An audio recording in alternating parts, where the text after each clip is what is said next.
Magandang gabi po sa inyong lahat. Ang picture na binibigay sa atin ng gospel ngayong araw tungkol po sa kaharian ng Diyos ay picture po ng isang bangkete, hapag, isang celebration, feast. And the good news is, imbitado po ang lahat. Sabi ng Panginoon, halina kayo, handa na ang lahat. Handa na ang lahat.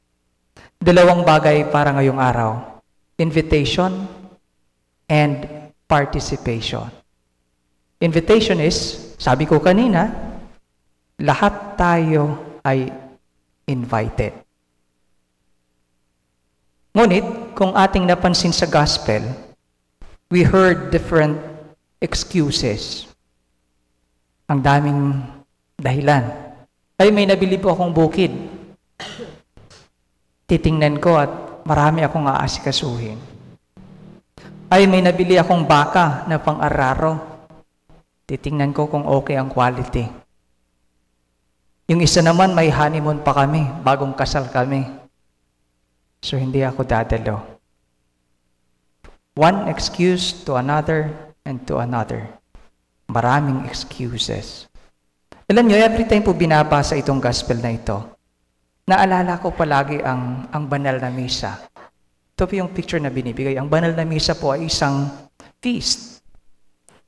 At ang Diyos, tinatawag po tayo sa pamamagitan ng bell. Halina kayo, handa na ang lahat. Naghanda na yung sakristan, yung lectors, na muntik nang di makarating. Pero handa sila, nakarating. At least ito nakarating, yung iba hindi, yung sa Biblia hindi nakarating. Nag-aalala na si Eric, baka siya lahat. Tapos, ang ating pagbasa ngayon, yung unang pagbasa, binibigyan tayo ng picture ni St. Paul na each is an important part of this one body, one celebration. Lector, pari, commentator. Just imagine kung di nakarating yung dalawa, baka si Eric nag-uutal-utal dito, magbasa. Sabi niya. So, pag may problem, affected ang lahat kasi one body tayo. Anyway, imbitado po tayong lahat. At sabi ni St. Paul, each one has a role. Each one has a role. Ako bilang pare, mayroon. Kayo bilang, ayon po sa gospel, mayroong magkakaibang talento. Kung sa paglilingkod, sa paglilingkod. Kung sa pag-aabuloy, benefactors. Meron tayong benefactors sa ating parokya. Kaya natutuloy ang ating mga programa sa mga nasa kulungan, sa mga kabataan, at kung ano-ano pa. Patuloy na tumatakbo ang ating parokya. So lahat po tayo ay imbitado.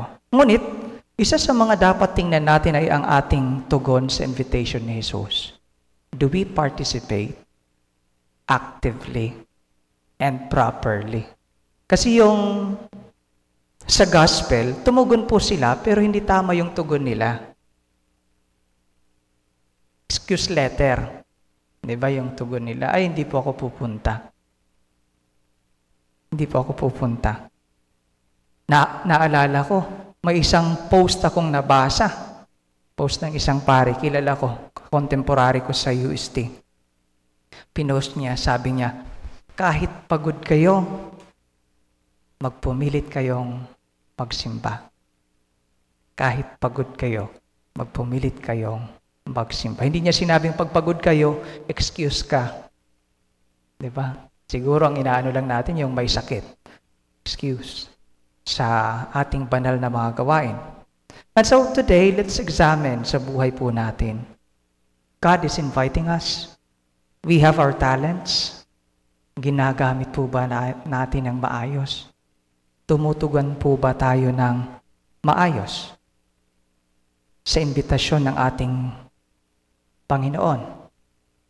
God is telling all of us again, halina kayo, handa na ang lahat.